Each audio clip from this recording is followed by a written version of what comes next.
यापुढे आलेली जर समजा दोडामार्ग चेकपोस्ट, केंद्रातलं चेकपोस्ट पार करून एक जर गाडी जर आली, या दोडामार्ग मध्ये न जे घडलं न भूत न भविष्य ते घडणार आहे.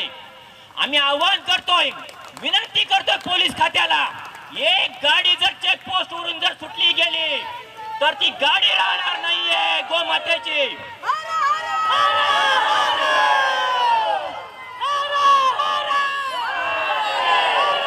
आम्हाला हल्लीच्या दिवसात काही राजकारणी आम्हाला बरेच हे द्यायला लागले, सल्ले द्यायला लागले, तुम्ही याव करा आणि त्याव करा. उतरणारे 14 हिंदू कार्यकर्ते तुमच्याकडे नव्हते, तुमचे नाहीत.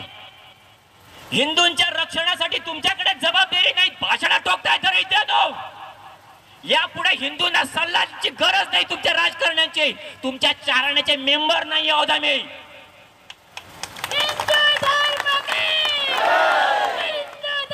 यापुढे आम्ही मागणी करतोय, पत्रकार बंधूंना कळकळीची मागणी करतोय. माननीय मुख्यमंत्री देवेंद्रजी फडणवीसांनी आम्हाला पुढच्याच आठवड्यात आम्हाला भेट घ्यायची, त्यांनी भेट दिली पाहिजे, नाही तर दोडामार्ग मध्ये आंदोलन करू आम्ही.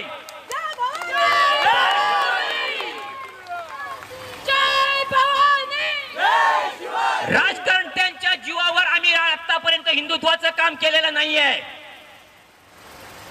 अरे आम्ही आमच्याच कार्यकर्त्यांच्या बरोबर राहून सुद्धा आम्ही तत्वावर आणि विचारांवर बाजूला सरून सुद्धा हिंदुत्व टिकवून ठेवलं आम्ही. छत्रपती शिवाजी महाराज आमचे आदर्श आहेत.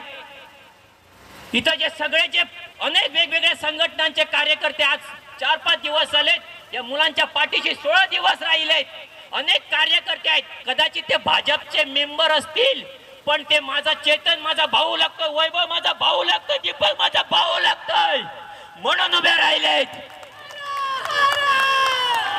सगळ्यांनी राजकारण सुरू केली. आमची मागणी आहे, भारत सरकारकडे जी पहिली मागणी जी आहे, संघाला 100 वर्ष पूर्ण झाली, शताब्दी फक्त तुम्हीच साजरी करायला देणार आमच्या बरोबर.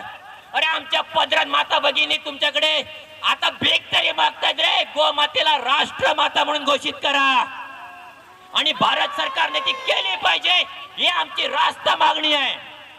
म्हणून सगळ्या हिंदू बांधवांना नम्र विनंती आहे, बरेच वेळ आम्ही उभे आहोत, भाषण करण्याची वेळ नाही.